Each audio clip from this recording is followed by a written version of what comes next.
Hello ladies and gentlemen, welcome to The Mayor and I with me, Lindsay Khan, and Nick Buckley, MBE. We think this is edition number 41, but we're not quite sure.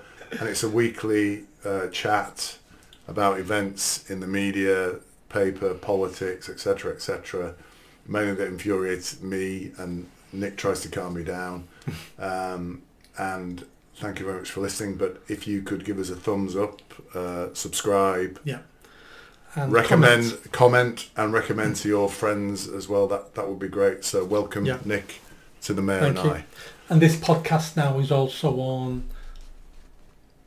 Spotify, Apple and all those places. So in case you don't want to watch it on YouTube, you can download it for your normal podcast. Yeah, and I think we do it in such a way it can be listened to as opposed to watched. Yeah. Handsome devils though we are. Well, you do miss that bit out. You will be missing out that, viewers. So, firstly, I must stroke him a bit. I've had a bit of a trim, I must admit, Nick, despite the fact I said I wouldn't cut my hair, and I had to out of desperation. So, we're waiting for public office. So, congratulations on hitting 15,000 YouTube subscribers. Yep. And there's something I wanted to. 3 months ago, it was 3,000. Wow, that is fantastic. And it took me 2 years to get to 3,000. Wow, that's fantastic. And clearly the message and what you're talking about is resonating with people. But I've got a question about that 15,000 subscribers, because I have now been contacted by 3 people I know who are watching the podcast. And those 3 people, one was a guy who was doing some work for me, just in a purely completely unrelated capacity, and I rang him up and he said, "Lindsay, I'm watching you on YouTube now." And I was like, "Whoa!" So I said, I said to him, "Hopefully this means we can carry on." And he said, "I'm going to give you a discount," which I thought was quite nice. The second person, so I was with my wife, who I'm not allowed to mention her name. The phone rang and it was her cousin, who's a relatively young chap. He must be in his 30s. And because she's not they're not in that much contact, she was worried that because he was contacting her, he was going to say that his mother, who was not my wife's direct relative, but the wife of her uncle who died, she thought it was going to be bad news about her, and he was just ringing to say, "I've just seen Lindsay on Nick Buckley's podcast." That's the second one. And then the third one, this has all happened in the past month or so, and the third one was a text from one of my employees, a sales guy. "Can I have your autograph, Lindsay? I've just seen you." Now, so the question I've got for you, Nick, is, if we only have 15,000 subscribers, how come 3 people within my immediate circle are seeing this podcast? Yes. So what most people don't know on YouTube, and I've looked at our stats on YouTube, and it's average for other people's YouTube accounts as well, podcasts. It's only about 20% of our views come from people who are subscribed to the account. 80% of people who look and watch this podcast never subscribe to the account. So you should. Yeah, but so I get that, but I think the most popular podcast that one that you posted that you and I've been on, has got like 100,000 views. So even with 100,000 people viewing it, how come 3 people? Right. Do you see what I'm saying? Because the probability of that with 100,000 views, or even 20,000 views or whatever, and it varies. Some of the clips only get a couple of thousand, and others get 30,000. Some that one got 100,000. How is that possible that with such a small number of people allegedly watching, 3 people in my immediate circle have contacted me to say, and I don't know that many people, by the way, Nick. So that will be the YouTube algorithm. So first of all, it goes by where you are in the world. So podcasts and discussions based in a certain area, YouTube will promote that more in that area, thinking this might be relevant to them. If these individuals are obviously interested in politics, otherwise they wouldn't have watched our show, so they've watched other shows like this, YouTube then recommends them other shows. Only takes a split second for them to see a picture of you to go, is that gobshite? I know. So they click on it and then go, oh yeah, it's Lindsay. So YouTube is constantly recommending different videos to you all the time based on who you are, your age range. I've looked at our age range. We do really well once you get to over 45. Right. Under 18s we get 0, basically. Yeah. We do about 75% male, 25% female. Right. So there's all these different things, and the YouTube algorithm is so complicated that no one understands it. So it'll be a mixture of things. I think there's something more sinister here. I think more people are watching this than we think are watching it.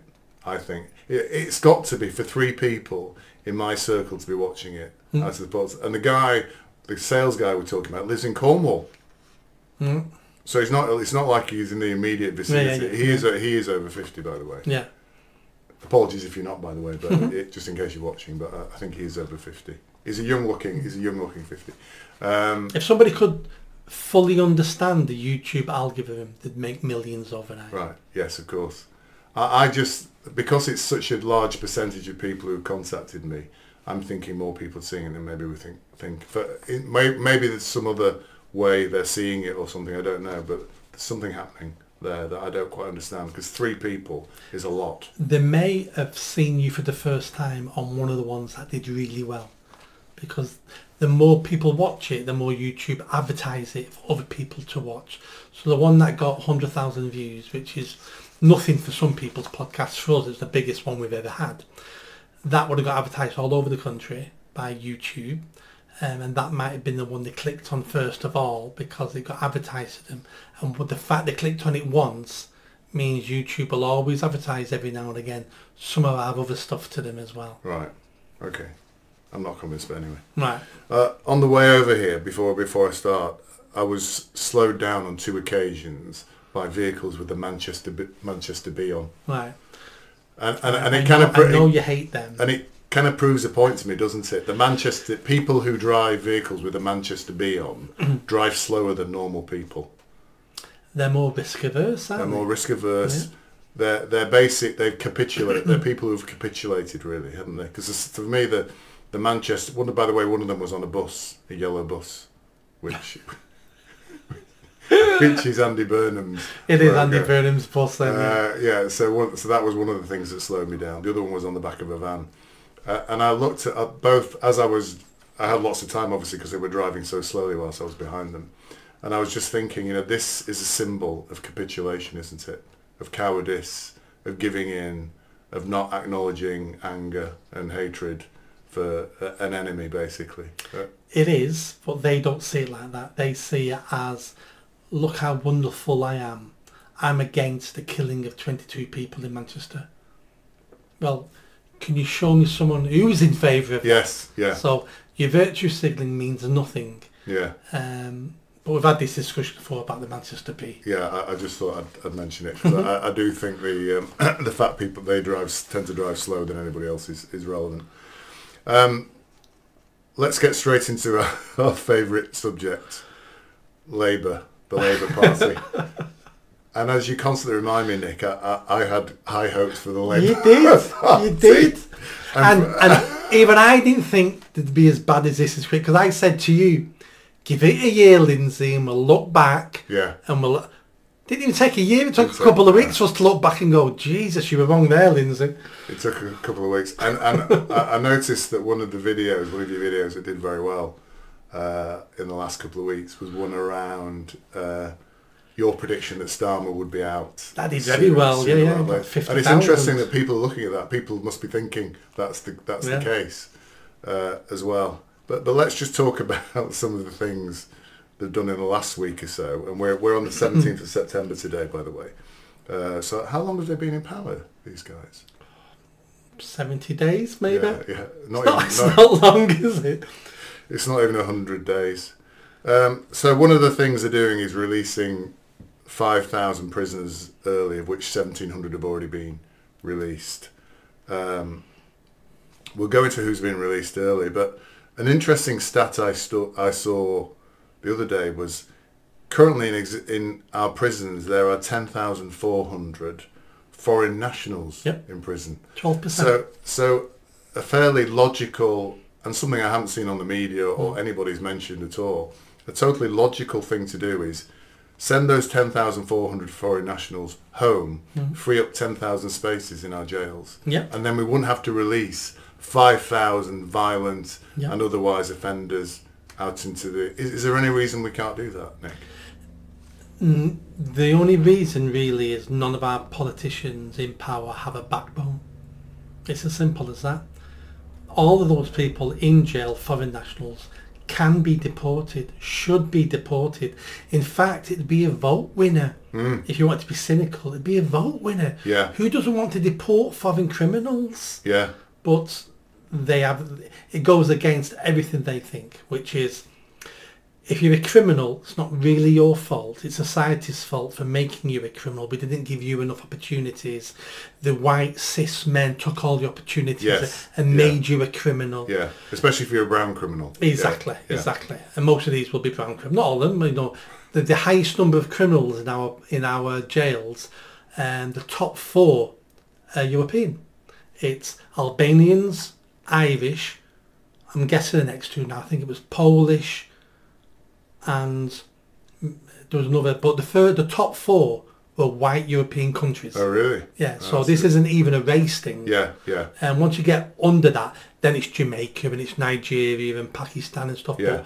But the first But it is an immigration thing, though. Absolutely. Yeah. They don't have to be here. We have to deal with our criminals because they're British criminals. Yeah. We don't have to deal with someone else's criminals.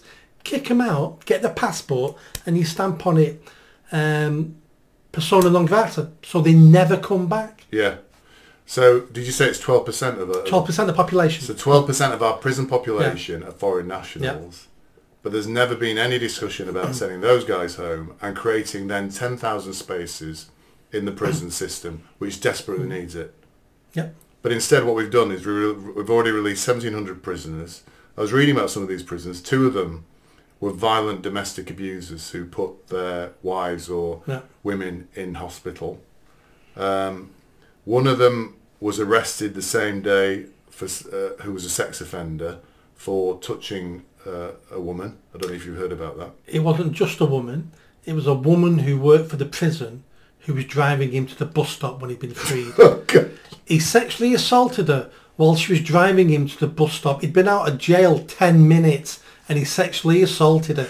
I shouldn't be laughing, I apologise. You can't make that shit up, can you? No. I mean, even I didn't think it would be that soon, 10 minutes, to a prison, she wasn't a prison guard, she was a prison employee, driving him to the bus. He couldn't wait to offend. He couldn't wait to touch her up in the car inappropriately. That's great. But, so she could, presumably she just turned the wheel and headed back to the prison then, did she?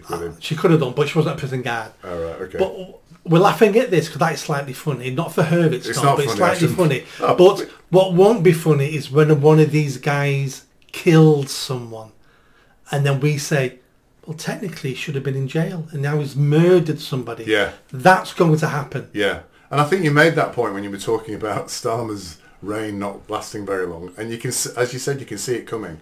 One of these criminals is going to kill somebody, injure somebody. I think a number are already back in prison because they breached parole, as I understand it.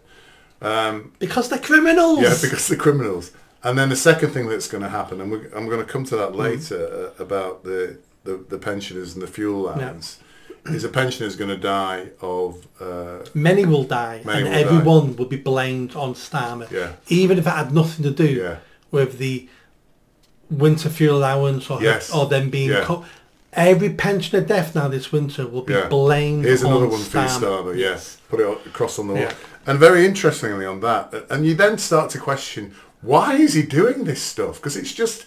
We understand that it's a good idea to make hard decisions in the early days of a long term, but some of these decisions don't need to be made, do they? No. He's making decisions that just don't make any sense and shouldn't. Because interestingly, apparently Labour did a study in 2017. I don't know if you heard this. Yeah, I have. They did a study in 2017 2017 warning that Conservative plans to cut the fuel allowance for 10 million pensioners, which they've just done, Yeah. would result in 3,850 deaths. Yeah. So despite the fact, and Starmer was in the Labour Party then, he was in the shadow cabinet, I don't know if he was the leader in 2017. Despite the fact he will have seen that study, he's come in and with a couple of weeks of getting, he's done that. Why?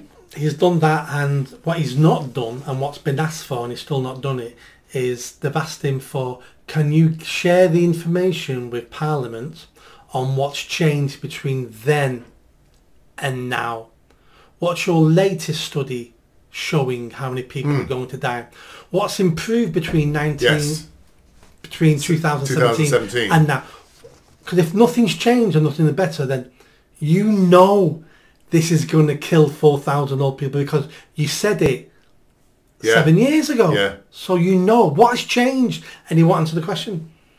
Yeah, exactly. Because unless he's got some new secret information that says actually no people will die as a result of COVID, then the media have been dressing this up, and they've been doing articles about rich pensioners who spend it on something frivolous like cocktails or whatever. But the reality is there's a whole bunch of pensioners, probably millions, who will suffer as a result of this. So what this policy at the moment is, if you're a pension on benefits, you still get it because it's easy to work. You're on benefits, automatically get it. If you're not on benefits, you don't get it. So a percentage of that will be rich people who don't need it. But then if you just don't qualify for benefits by £100, well, you're not on benefits, are you? So you don't get it. Yeah. There's a middle group of people who by no means are rich, by no means are well off, but have worked hard all their life to make sure they're not on benefits in retirement, and they don't get it. Yeah. That's the danger cohort there. And I guess there's also a pride thing as well. Some pensioners don't want to claim benefits. Some older people are too proud to claim benefits. Yeah. And to be fair, that's something we need to start introducing through the whole of society, that we shouldn't be claiming benefits if we can help it, because it's killing us. But older people won't claim because they've got pride, because they don't want to take someone else's charity. Correct. Yeah. These are good, honest, hard-working people who think, oh, I shouldn't take benefits because there's people who are more deserving than me, and they're potentially the ones who are in danger as well. One of our, I had to laugh because one of your listeners, this guy's called No One in Particular, 7264. I think I sent it to you, and he said, and he is kind of, it's a joke this, but it is really plotting out what's happening. So he said, I was planning, thank you very much, No One in Particular, 7264, by the way. I was planning on going to the library nearly every day to keep warm. Unfortunately, if he takes our bus passes too, that's that plan thwarted. So, and then he says, step 1, winter heating. Step 2, bus passes. Step 3, prescriptions. Step 4, council tax 25% discount. And step 5, Soylent Green. Now, our viewers may not know what Soylent Green is, but Soylent Green is a film made in the 70s, I think, with Charlton Heston and Edward G. Robinson. And basically, it's a dystopian future film. And everybody survives by eating these little tablets of green protein called Soylent Green, you see. So... Edward G. Robinson, do you know who Edward G. Robinson is? He was a very famous gangster actor, but he's an old man in this one. Anyway, they don't have enough food to survive, and Charlton Heston's trying to make food for them. So in the end, Edward G. So there's a euthanasia place where all the old people go to when they get beyond their useful life, basically. Similar. So all this stuff is actually is coming true. So Edward G. Robinson realises they can't feed themselves, so he goes off to the euthanasia place. But Charlton Heston chases after him. I'm giving the plot away, by the way, but it doesn't matter because it's a really old film. Charlton Heston chases after him to try and persuade him to stop. Anyway, he doesn't manage to get hold of him, and Edward G. Robinson ends up going into this euthanasia. Anyway, he tries to follow him, and it ends up that all the old people are going into this factory and being made into Soylent Green. That's how they're feeding the population, by killing old people and making them into food for the rest. So this guy's saying this is what's happening. But if you look at what he's saying is going to happen, it's actually happening. They're taking the winter heating. They're talking about getting rid of bus passes. They're talking about taking away the council tax discounts as well. So they're actually doing all these things to old people. But why? This is the insanity of it. These things cannot be that expensive or that big in the budget, but they're doing them anyway, aren't they? If I was a conspiracy theorist, which I'm not, I would say that's a great plan if you wanted to reduce waiting lists at the NHS and fix the NHS. Yes, yeah. Call all the old people. Yeah. But they've already had a go at that with COVID, haven't they? They've already slaughtered loads of old people with COVID. And they've looked at the stats and they've went, that worked, didn't it? Look how much we're spending now on elderly care and this and that. That worked. What can we do? They ain't doing that for those reasons. Why are they doing it? I have no idea, because they've got so many choices. A tough decision is when you feel you've got no other option to do. And the winter fuel allowance costs $1.5 billion a year. We've just given Ukraine last week another $3 billion. There's 2 years' money. We're giving Africa $12 billion to tackle African climate change. Joking. No. So 12 billion. 12 billion. So there's 15 billion. There's a decade of the winter fuel allowance. Yeah. So, and then you're looking at prisons again. Why are we letting them out when we can just deport them all and that's the end of that?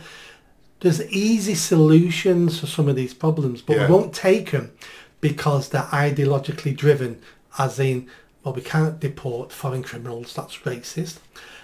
We've got to give Ukraine money. We've got to save Africa from the sun, because they were a lot happier in the Ice Age. So the sun's bad for Africa. And there's always choices. And they're making the right choices for them and their party, so they think. But no one else in the country can figure out why they're doing any of this. There is one theory I've seen floating around, and it may make sense, is that a lot of pensioners voted for Brexit, and this is punishment. This is kind of, because you didn't toe the line on the referendum, this is what you're going to get, basically, you old sods. I partly agree with that, but not for that reason. So if you want to be cynical, you look at who are the people not voting for Labour or voting for Labour. Ethnic minorities heavily vote for Labour. So why are we deporting ethnic minorities? They might not be able to vote themselves because they're foreign nationals, but that sends a message out to all ethnic minorities that we're not on their side and we need them to stay in power. Old people tend to vote Conservative or Brexit Party. Yeah. They're no use to us. Some of them will vote Labour, but the majority of them don't. So therefore, that's a group of people we can afford to upset. So some of this will be tactical. But that's horrific, isn't it? They all do it. All governments do it. And this is about the Labour Party, isn't it? Moving away from its core voting base and sitting around in Islington saying, aren't old people dreadful? They all vote Conservative and Brexit. You know, look at those awful right-wing thugs out there. It's terrible. We need to punish them. This is what we're going to do. You know, it's just, you can imagine the conversations, can't you? That's been going on for decades. That's been going on since the 90s, those conversations within Labour. Yeah. Labour abandoned the working class in the 90s. Let's talk about some other things Labour are doing and have done since we last met. They're now... David Lammy, who is an oaf as far as I can see, this guy. I mean, he's just an idiot. I met him. I didn't meet him. I sat next to him once in the house. He's quite tall. He looks very tall. Or unless Starmer's very short. They're often together, sort of Laurel and Hardy. He didn't look tall. I wouldn't have said he was tall when I was. Right, maybe Starmer's small. Right. Anybody know how tall Keir Starmer is? I have no idea. I was sat next to him in House of Lords. In the House of Lords canteen, basically. I was invited into the House of Lords by Claire Fox. I had a look around and we sat at a table having a cup of tea and a chat, and the table next to me was a lord and he was speaking to David Lammy. You only can go in there if you're invited in. Yes. So a lord has to invite you in. Yeah. I don't move in those circles, Nick, so well, I wouldn't know. But some of us do once. And I had to bite my tongue. I wanted to get up and sit with him and have a chat with him, but it would have been rude, so I didn't. Yeah, yeah. He's the one who isn't he the one who thought men can have a clitoris or something? Men can have a cervix. Men can have a cervix, if they take the tablets. Yeah, yeah. Which kind of just really summarises his level of his intelligence up there. Yeah. So he's now funding Hamas again via the UNRWA. Again, that's very popular for their voters. The Muslim bloc vote will like that. So yeah, but Hamas is a prescribed terrorist organisation. So they need Muslim votes in this country if they're going to win the next election again. That's purely cynical. That one is purely cynical. The Muslim vote in this country started to leave them this general election, and they want to make sure that they come back and no more leave. So let's start funding Free Palestine. They're now looking at raising the retirement age to 68. This was always going to happen no matter who was in government.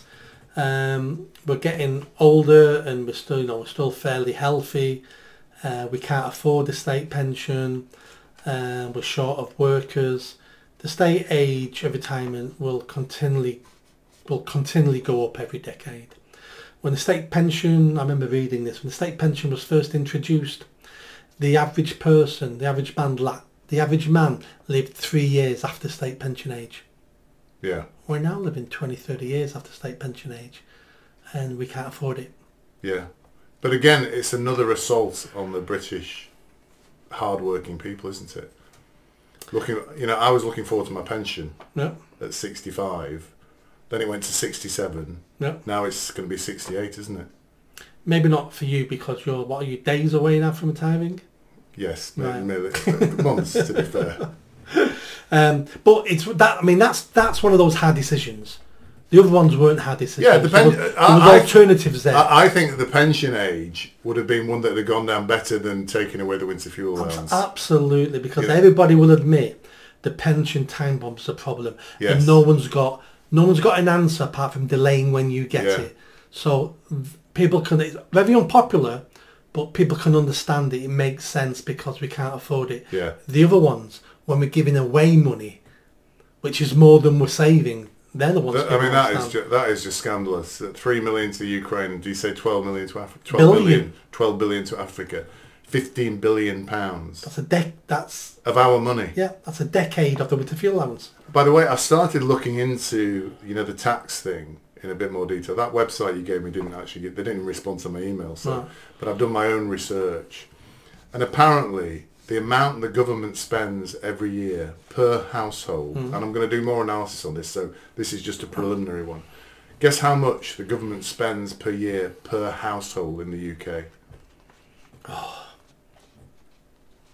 How much money is being... So effectively, they generate a load of money and then they spend it. We pretty much spend... Well, we actually spend more than we generate from taxes. We do. Yeah.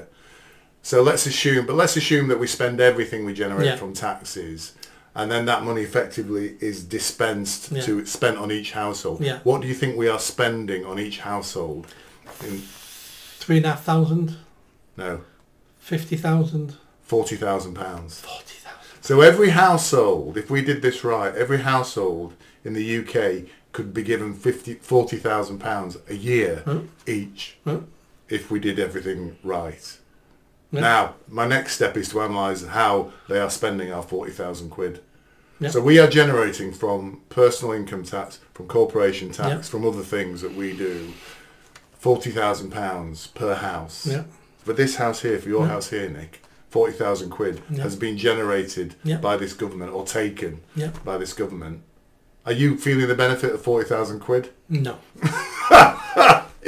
Of course you're not, and neither am I. Yeah. I struggle to justify or have explained to me where that £40,000 is going on my house, because I have to pay for everything in my house. Yeah, basically. Now, some of it will be going to. You need to work out how the percentage of that, how much is going to the army. Yeah. To not much to the army. Yeah, education, NHS, social care. Yeah. Social care. And then there'll be stuff in there you won't believe we're spending money on. I have seen an initial, and there's like a big chunk which is kind of other stuff. Like it's the biggest chunk in there. And that's the stuff we should be getting rid of. Yeah, exactly. I work for council. I've told you some of these stories. I remember once us spending £15,000 on a tightrope walking course for local residents. All you had to be was unemployed, and there's 6-7 week course teaching you how to tightrope walk. And the idea was if we could get them out of the house tightrope walking, it'll increase their confidence. They'll get jobs. Oh my God! Yeah, just like one example. 15 grand. 15 grand. None of them got jobs. Next month we did a stand-up comedy course, 6 weeks, about how to tell jokes on stage for the unemployed. None of them got a job. And I can give you example after example of a waste and waste and waste. Was the tightrope course, was it meant for them to go and get a job as a tightrope walker? It was just, right. Okay. It was and same with the comedy those jobs one. are going to be relatively limited. Yeah. Same with the comedy one. It was all about getting lazy people out of their armchair, turning up and doing something. That was a bit of fun. And then you take that enjoyment and go get a job stacking shelves at Tesco's. And it never worked. And that's how they're spending our 40 grand. Yes, it is. £40,000. Yeah, per household. It's a lot.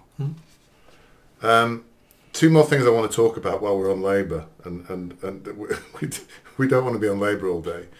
First of all, I want to talk about the attack on the freedom of speech side of things, which is important. And then I want to talk about the hypocrisy of the Labour Party, particularly about things we've seen this last week. On the free speech side of things, we've now found out, or we're now aware that Labour are now repealing the Higher Education Freedom of Speech Act. Yep. And for our listeners who may not be aware of what this is, the Conservatives, just before they got into power, put through an act, and it went through. Toby Young was involved heavily in this, to basically ensure that freedom of speech lived on in universities in this country, because it's been curtailed quite a lot. So they were basically, I don't know how the law would work, by the way, Nick, but I was aware of it, basically ensuring that people were free to speak about controversial topics like Islam, like tranny stuff and all that sort of jazz as well, basically. Now, that was actually put through as law before the Conservatives were taken out of power. Yeah. The Labour Party are now repealing that act. Were you aware of that? Yes, I am. Yeah. Toby Young is taking them to court over it, the new government over courts over that. And that legislation was to stop what was happening, such as you would have, I've met some of these students, some of them are household names now, who would say something at university, in a lecture, in the class, and then be kicked out of university.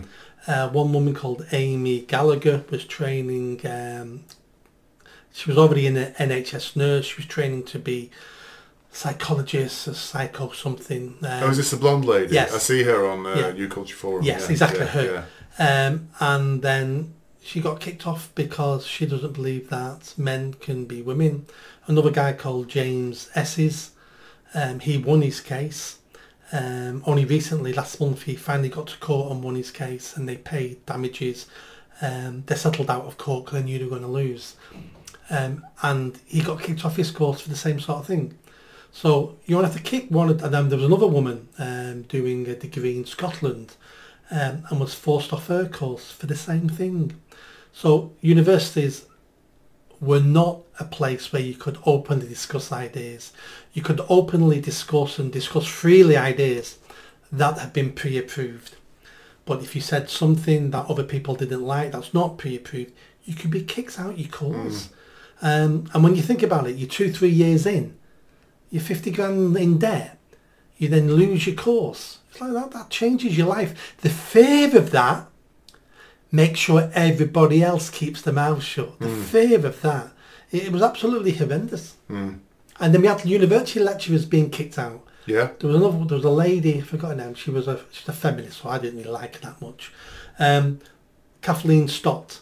Yeah. And I like Kathleen. I know Kathleen Stott, yeah. I like her. She's very clever. Not a very clever woman, just a lot of ideas are wrong. But she lost her place. She did. She was hounded out of the university. Yeah. I think hers were about views on trans women, weren't they? Yeah, I think, yeah. She had security to protect her on campus. Yeah.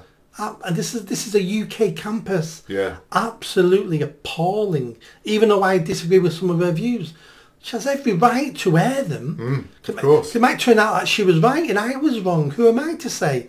So, you know, we need that open air so we can challenge ideas, that free marketplace. Yeah. But Labour don't like this because they'll pick one or two bits of the law and go, we need to repeal the law. They won't say it's to do with freedom of speech. They'll talk about safety. They'll talk about it makes people uncomfortable. It's about not including trans people. They will twist it so it's all about safety and acceptance. That's why we're getting rid of this piece of legislation. But it's another example of Labour turning the screw on free speech, isn't it? Absolutely. They've stopped the working class from complaining about the horrific behaviour of the government around immigration. They're now stopping the university classes from talking freely, or any kind of sedition at all is being clamped down on.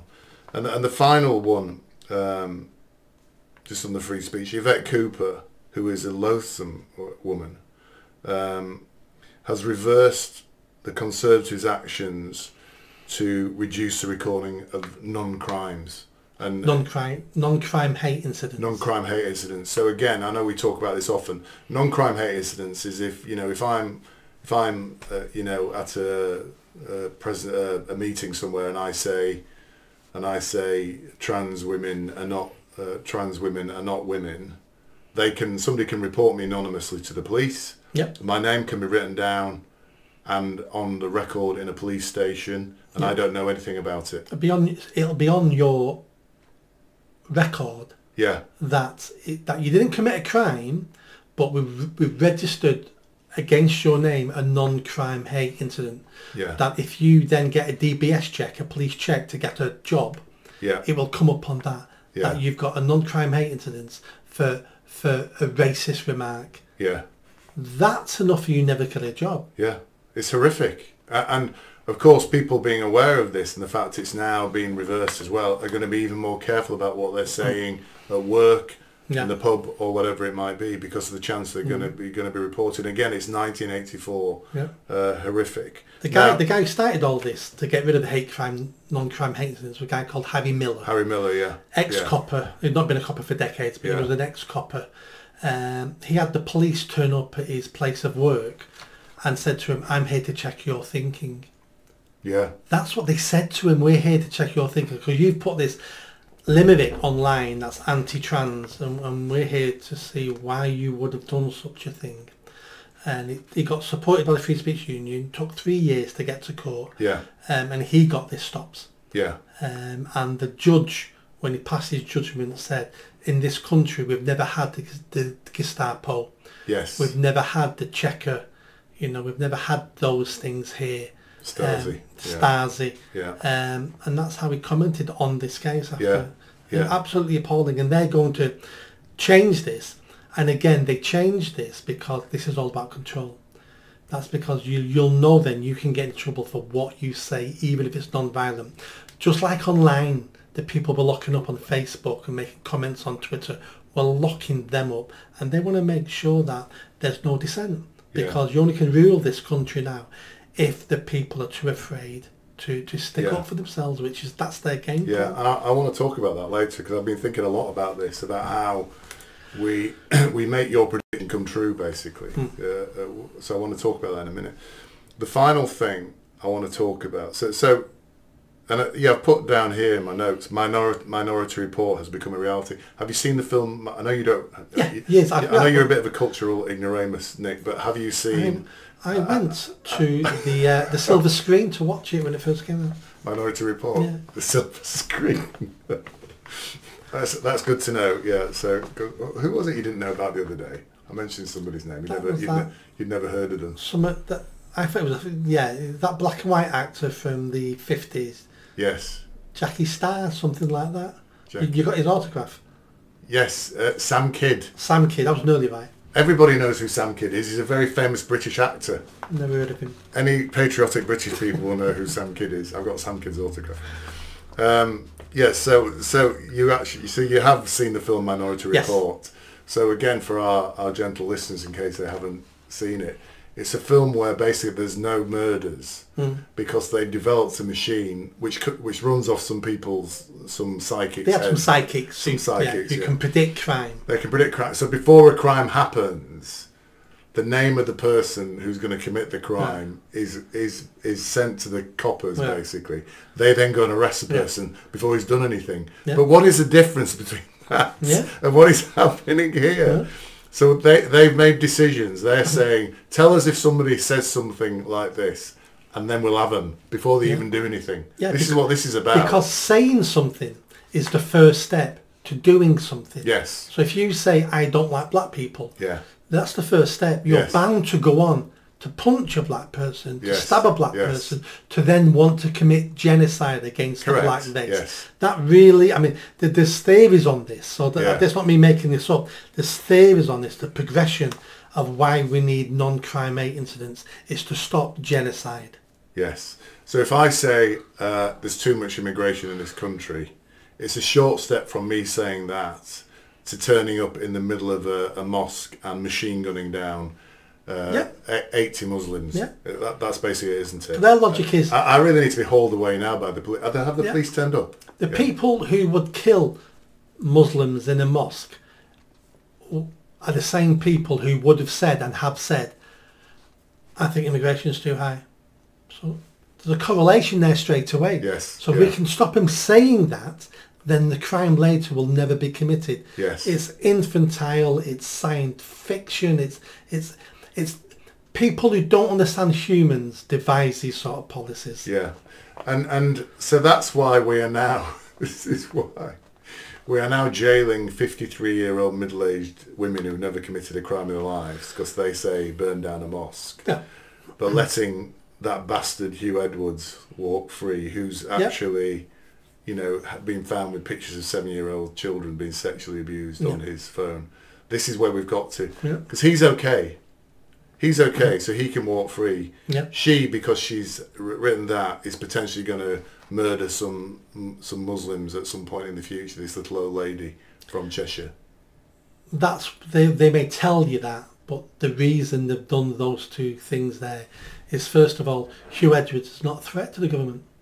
Yeah, he's not. They're never going to let him babysit, but he's not a threat to them. That 53-year-old woman is a threat. Yeah. Because she's already proven she's quite willing to be vocal online. She never should have said what she said, and that needs dealing with and punishing. We cannot condone and we cannot promote violence against anybody. So what she said was wrong, needed arrested, needed dealing with. But I don't think she needed arrested. I think somebody should have gone round and said, listen, love, sorry about the love thing, but I'm from Yorkshire originally. Listen, love, you shouldn't have done that. Please don't do that again, or we're going to have to arrest you then. That's what should have happened. Maybe, but either way she needed dealing with. Which is dealing with her, in my view. It never should have been consideration of her ever being in a court and ever getting anywhere near a jail. Talk about a wasted jail space. Yeah. But she's a threat. Yeah. And she was used as an example to everybody else in the country. If we're willing to do this to her on a Facebook post, what are we willing to do to you? So you better behave. Yeah. It was a threat. So what's the message with Hugh Edwards then? Hugh Edwards is, well, do you know what? He's a lovely man, isn't he? And we all love Hugh Edwards, and he's the face of the BBC, and we love the BBC. He was the face of the BBC. He made a little mistake. And he's made some mistakes. He didn't touch anybody. And do you know what? Is it really his fault if his minor attracted? Is it really his fault? Do we want to persecute him? He didn't do anything. He only watched videos that were already made. He's probably a bit of a victim himself, because he's carrying this cross of being minor attracted, and people have said some awful things about him now. We can't send him to jail. That would be mean. It was almost like seeing the cabinet meeting there. I can imagine that was discussed. I can imagine there was a conversation like that took place somewhere, either in the government, the BBC, the department of the CPS. Maybe that's what happened. And if I wanted to be cynical, I'd also say, they say between themselves, right, we'll let him off easy and then make it known to every news presenter across the country that if you don't play ball, we're going to come down hard on you when we find out what you've done. But if we find out what you've done and you've played ball... Oh, so he's played ball, has he? Well, I'm not saying he's played ball, but other people, they'll be saying to them, oh, right. Be nice with us, and when you mess up, we'll let it slide, just like we did with Hugh Edwards. Yeah.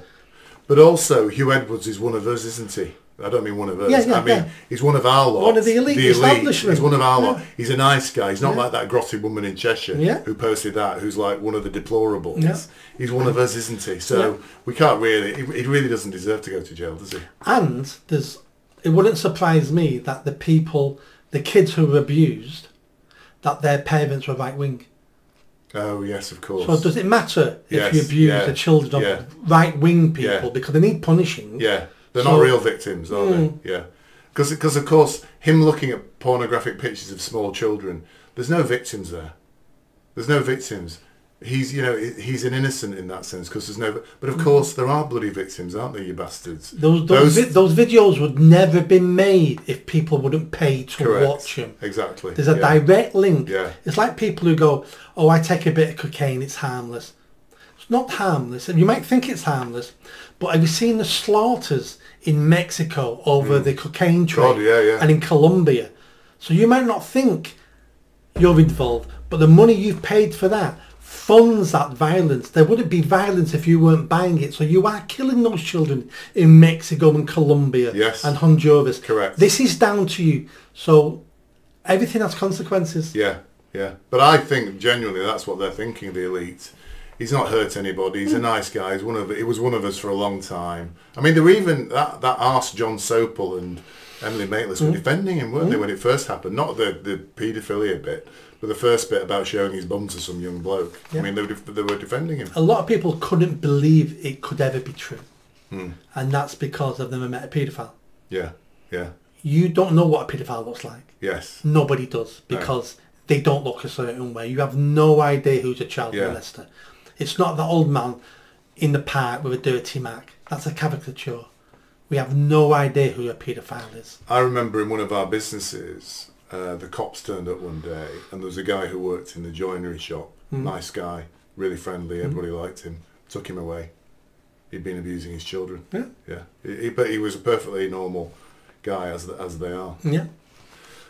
The final bit I want to talk about Labour Party is the bloody hypocrisy of these bastards. You know, that they, and in particular I want to talk about Starmer and this money he's taking off this, is it Lord Ali?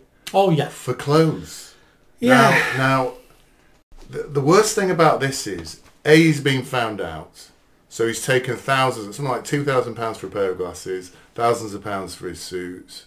His wife has had £20,000 for dresses. She turned up at London Fashion Week.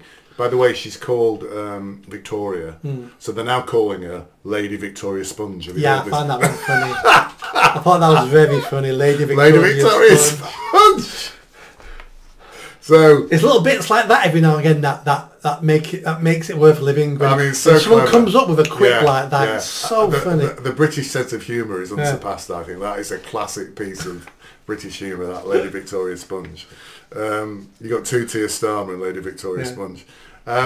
So they've taken thousands of pounds from this Indian bloke or Muslim bloke, I don't even know who he is, who's been given £1 million to the Labour Party, apparently, this guy, and has a free pass to go in and out of 10 Downing Street, apparently. Yeah. But rather than actually saying, I've made a mistake, it's inappropriate, they've doubled down on this now.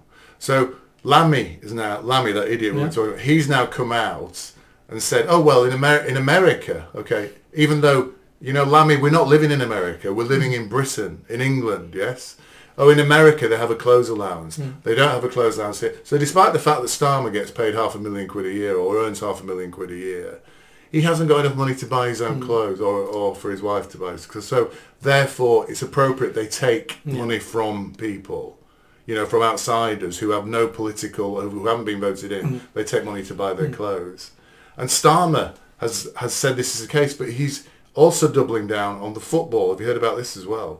So he's been going to football matches. He pretends to be a fan of, I can't remember if it's Chelsea or something like that. He pretends to be a football. None of these guys, by the way, are proper football fans. They pretend to be. I remember once Cameron was asked and he even got his team wrong. He did. He got the colours mixed up. None of these robots follow football, you know. So, and neither do I at the moment because I'm supporting Man United, but that's another point. None of these robots follow football, but they're getting hospitality paid for football matches, and they're saying, oh well, yeah, but we can't sit in the season seats or the supporter seats because I'm the Prime Minister, I'm too important, and if I don't take hospitality, I'll never go. But apparently there's a picture they showed today of Rishi Sunak when he was Prime Minister sitting in the stands in his season ticket seat that he's paid for, basically.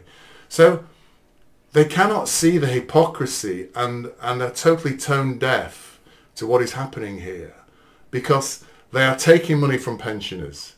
Little old ladies are now going to be dying. They are releasing prisoners from... They're giving £15 billion to Africa and to Ukraine. And then they are taking money from people to pay for their clothes and their socialising and their entertainment. Can they not see what the public must be thinking when they're seeing this? They can't, because most of Labour's attack lines are all performative. They spent 14 years attacking the Tories, and rightly so, on things like sleaze, on being second jobs, Boris Johnson getting that expensive wallpaper. So Starmer's the one who went on about the wallpaper. So all these things he attacked the Tories on, and rightly so. And the second they get into power, it's their noses in the trough, exactly the same way. Starmer didn't get found out about this. It was because he registered it late. Yes. So he still declared it. Well, because he thought he didn't have to register it. That's what he said. And then he was told he had to. That's why it was late. Oh, was that? I didn't know that bit. Yeah. Even I knew you should register that, and I've never been an MP. So anyway, so he didn't register it, had to register it, everyone found out. First of all, him and his wife are multi-millionaires. Yeah. They're not poor. Yeah. The Prime Minister's job doesn't pay that much. Only pays $180,000 a year, which is a lot of money. Yeah, so it's a lot of money for me and you. Yeah. But in the grand scheme of things, it's not a lot of money, £180,000 to be the Prime Minister. But regardless of that, when have we ever expected the state to pay for the clothes of people who work for the state, unless you're a bin man? Yeah. Unless you need a high-vis jacket. Correct. Yeah. Unless you need steel toe-cap boots. When have we expected public sector workers to have their clothes bought for them? Yes. Never. Yeah. Absolutely. I don't know. So, no, we shouldn't be paying for his clothes. Yeah. End of story. Or his wife's clothes. End of story. The public purse isn't for that. The next question is, should they take freebies of who they are because of who they are? And the answer obviously is, straight away the answer should be no. Because nobody will give you a freebie for nothing. Correct. No such thing as a free lunch. They may not say, here's 50 grand's worth of clothes and I want this.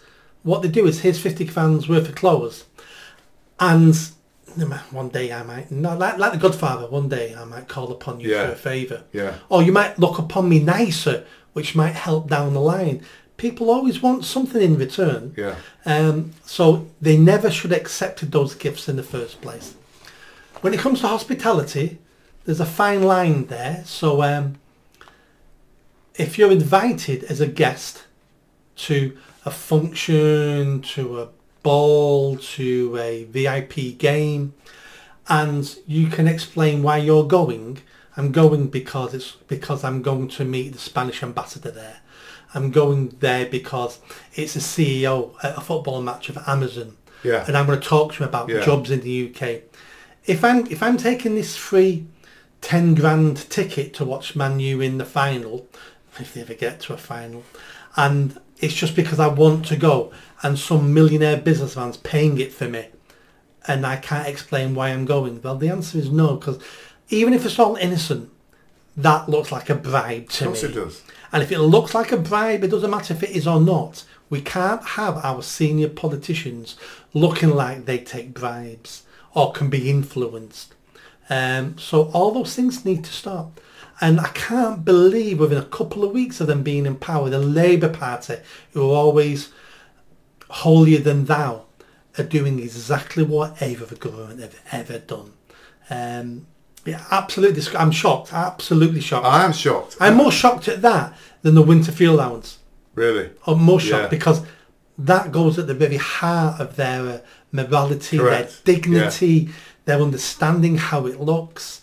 The winter fuel allowance, you can always argue they don't bad judgment. Yeah. Bad judgment. They don't understand it. They think it. But that is just morality, and that stinks. And it stinks when anyone does it. Yes. Well, that's the thing I was thinking when I heard about this, because I was thinking, if I ever went into politics and I was voted in to a senior role, not just Prime Minister, even as an MP, say if I became an MP, and I think you think like me, so I think you're the same. If somebody then came to you and said, Nick, I want to give you £2,000 to buy yourself a pair of glasses, you'd say, no, that's not appropriate. Yeah, wouldn't you? You'd say, that's not appropriate. I'll buy my own glasses, I'll buy my own suits or whatever it might be. And because you know when that person comes to you, they want something. Or somewhere in their mind at some point in the future, they want to be treated slightly differently. Yeah, my instinct would be if somebody, I'd say, I don't think that's appropriate. But the Prime Minister, Keir Starmer, seems to think that's fine. That's what's bizarre. I think you're right. It is weird. There was an episode of Yes, Prime Minister. Do you ever watch that? Sometimes. It's the best sitcom ever, and it's most definitely the best political sitcom ever. Yeah. And there's an episode in it where... Is Sam Kidd in it? No. The Prime Minister, the main guy in it, visits Saudi Arabia, and they give his wife a gift, and it's this lovely Persian vase, and she loves it. It's worth £5,000, and she's told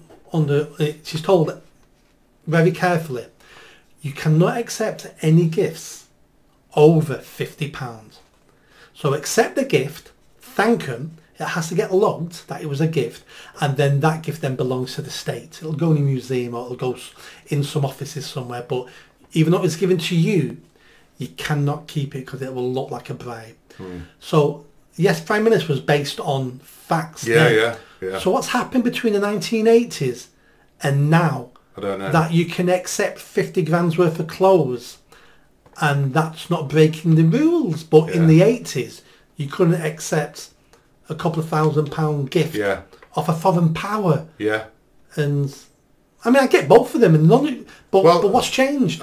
Well, nothing. In fact, it's actually got more stringent. So in business now, a lot of suppliers of business are not allowed to accept gifts from. So we have that situation. We have suppliers, and we'll try and give them a gift at Christmas, and they say, we can't take a Christmas gift because that will show potentially we have, where even if it's a £10 bottle of whiskey, £10, it's like so. What they often do is they might take it and put it into a raffle at their work or whatever, but they're not allowed to accept gifts. So this is happening in business now, and as people get more sophisticated, more understand the bribery acts and all that jazz, but yet Starmer can do that, and his wife can do that. And did you see her at London Fashion Week, sitting with a bunch of Ponzi elite types in all the fancy dresses in the middle with a borrowed dress or a dress donated from one of the designers, and you just look at it and you think, where's the Labour Party gone?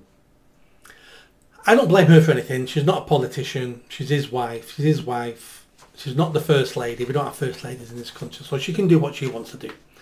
It's down to her husband to then make sure she doesn't make things harder for him. That's his job.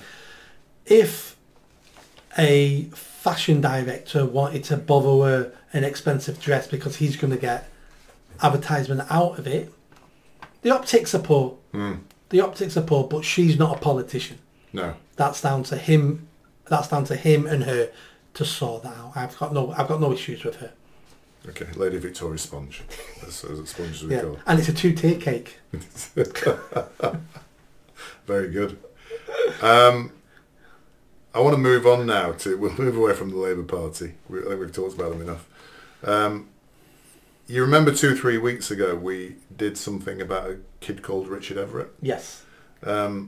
and this was about a boy. This was about racial crimes, but racial crimes on the other side of the coin here. Yeah. This is white people being murdered, or white youths, young people being murdered by racist gangs, Yeah.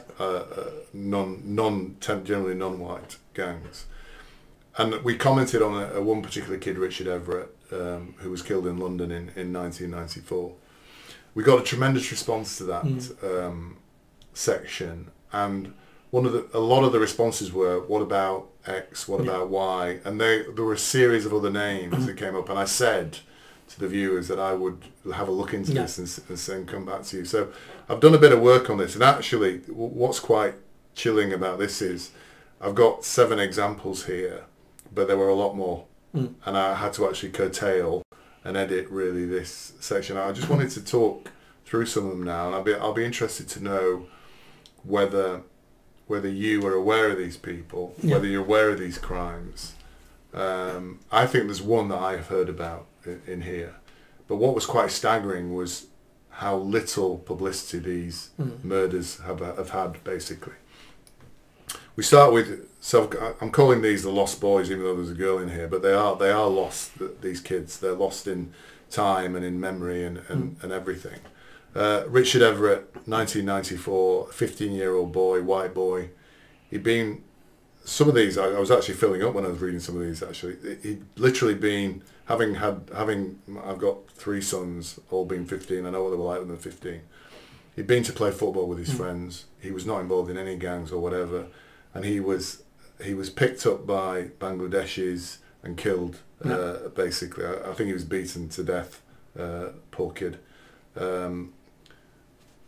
It's still clear that they haven't actually found all his killers. They have imprisoned one person, and the case is officially closed. It's just gone, and nobody knows this kid's name. They've tried to put memorials up for him, but I think some of them are being vandalised as well. This one is particularly harrowing. In 2004 in Glasgow, Chris Donald, with a K, who was 15 years old again, was kidnapped by 5 Pakistani men, driven around Scotland, beaten, knifed, and then set on fire as he bled to death. Now, again, this young kid, Chris Donald, he wasn't involved in any gangs or any crime. He was literally just walking home, and these Pakistani guys were looking for a white person to kill. I remember that story. And the tragic thing about this is he was kidnapped, put in a car, and then driven around for hours before they killed him. He was driven around 200 miles. They were looking for somewhere to kill him. Yeah, the terror of that young kid, and this, I was obviously upset. I was reading this. The terror in that young 15-year-old child, as he was driven around, not knowing what was going to happen with these guys, and then ultimately killed. And eventually they did arrest and these guys. They had to bring someone back from Pakistan. Yeah, they fled. They'd gone back. The BBC barely covered it. There was barely any publicity about this case, and it is horrific. And it was a purely racial crime based on the fact that he was a white kid. Do you remember Charlene Downs? Yep. Now, this was a case in Blackpool, 2003, and I remember seeing this briefly. What I didn't realise is it was a racial crime, this. So she was one of 60 girls in Blackpool in 2003 who'd been groomed by Pakistanis. She disappeared, and they were fairly certain she'd been murdered by 2 Pakistani guys. The 2 guys stood trial, no verdict was given. Her killers, or the people they never found her body. Today, there's nobody being jailed or tried for her disappearance and her potential death. Absolutely shocking, and it's even worse. There's rumours online, and it was in the press as well. I'm not sure if these rumours are true or not. No one knows. That she may have ended up in a meat grinder. Jesus, I've not heard that. Yeah, that's probably not true, but that was discussed at the time. 2001, Ross Parker, 17 years old, killed by 3 Asian men with a hammer. Have you heard of that one? No. I think that took place in London. 2001, Ben Hitchcock, 16 years old, stabbed to death by black gang members. As he died, as he was stabbed, he was heard to say, "What have I done? Why are you doing this to me?" And one of the perpetrators was heard to have said, "We've stabbed your white boy." So a racially motivated attack. I think that was in London. 2010, Nicholas Pearson, a 16-year-old white boy in Sydenham, was killed by 7 youths from a gang. I'm not sure about that. I think they were all young, so with their identities haven't been revealed. And 2005, this guy's slightly older, Christopher Yates, 30 years old. I don't know if you've heard of this one. I remember this one. He was kicked to death. He was a known, I think one of our viewers had actually knew this guy and said, "What about Christopher? You've not mentioned him." A racial attack by Asian men. I don't know if they were Muslim or Pakistani, I'm not sure what they were. His killers boasted, he was a very gentle man apparently, liked football, just was never been involved in any violence in his life. His killers boasted, "We have killed a white man," and then said in Hindi apparently, or Urdu, "That will teach an Englishman to interfere in Paki business," although he hadn't interfered in anybody's business. So all these here, it's 7 very clear examples of grotesque racial attacks. And as I was reading this, I was thinking the Chris Donald one in particular, that poor kid in Scotland. If that had been an Asian kid, a Muslim kid, kidnapped by 5 white men, and that happened to him, what would the story have been like then? He'd have been the new Stephen Lawrence. Yeah. Some of these would have been the new Stephen Lawrence if races would have been reversed. Yeah. But but how many examples are there like that, where an Asian person, a black person, has been taken by white men and killed? In your memory or knowledge? I've no idea. Maybe our viewers can... none. Yeah. Otherwise, we would know their name. Yeah. Otherwise, they would be Stephen Lawrence. Yeah. Just like we never forget his name. Yeah. So if it would have been that way round, if it would have been white people doing this, we would know then, just like we know George Floyd. Yeah. And no one knows Tony Temper, the white man who died just like it several months before. But these horrendous stories don't fit the narrative. Yeah. That's why they're never reported. Part of it will be, we don't want to create a race problem here, so let's not report these crimes. But when it's the other way around, it's like, well, this fits into our narrative. Yeah. White man bad. Yeah. Brown people good. So there's a lot of propaganda around all this. I think this is horrific that we don't know about these kids. The Chris Donald story, I remember as a child, and I guess this is part of the indoctrination that I was subjected to as a child along with everybody else. There was a lot on television when I was a kid about racial injustice in America. And particular cases, I remember, there was one particular case, I think it was called Stompy something, a black kid in the South, who, about the age of Chris Donald, who winked at a white girl. You may have heard this story. It's like, he winked at a white girl and then they tracked him down, the Ku Klux Klan, and basically killed him. They lynched him. But he was only a young kid. But I remember seeing that at the time as a young man. But was that current at the time? It was current at the time. It was in the 1950s or 60s or something. Oh yeah. So it wasn't. Yeah. So when you read it in the 70s, 80s, it wasn't. It hadn't happened. No, it hadn't happened then. No. This is part of the indoctrination, Yeah. Horrific racial behaviour of Ku Klux Klan in the It might be in the 1930s or 40s. I don't know. Yeah. But I remember reading that story and feeling the same emotions that I felt when I read about the Chris Donald story. Thinking about that poor kid in America, the black kid, and what happened to him, and how horrific it must be, how scared he must have been, or whatever. Then I read that about Chris Donald, and I just thought, I've never freaking heard this story before, and it's horrific what they did to him, those Pakistani guys. It's just horrific, but we don't know anything about it. We don't, and that's because being a white victim is not really a victim, is it? Because you're a white person. You're guilty. You're already guilty. You're a perpetrator anyway of something historic or institutionally. You're already a victim. You're already guilty of something. The fact you're a victim now just means you're not that much of a victim, are you? Yeah. And what did we do to those Asian men to make him do something like that? We must have treated them really badly in this country. We must have persecuted them. We must have made their lives so horrible that they've reacted like this, like animals. But it's really our fault. We should have treated them better. Yeah. That's what the left wing is saying about these stories. But these stories have also, because a lot of them were young Asian men. Surprisingly, only one or two of them were black gangs, and you associate violence and knife crime more with young black men Correct. than you do Yeah. Asian men. But all the Asian men involved in these were organised. Yes. These weren't spur of the moment. These were we're going out hunting because this is our area, and we're going to defend our area. And this is what you get with multiculturalism, because young men are violent. Young men are trying to protect the tribe. Young men are trying to gain a reputation, social status by doing what young men do, which is, I'm like a hero. And when you've broken down your society into different racial groups, young men in those groups will go down this path. And I'm sure there's areas where young white men are doing exactly the same, looking for people to beat up because you're not from this area. Yeah, but that's what I'm saying. I'm not aware of an example. They don't go that far because they've been programmed over decades and a century or two that we don't do this. And the reason why we're less violent like this is because over many centuries we would hang you to death if you did that. Your genes didn't get passed on. So the violence in genes we were curtailing all the time and making us a more peaceful nation. That doesn't mean we were completely peaceful. We weren't. People still did horrendous things. Young men would still fight. Look at the mods and the rockers and stuff like that. Young men will always fight, but they weren't always necessarily looking out to murder somebody, because we destroyed a lot of those genes in our society. But we've imported them all again now.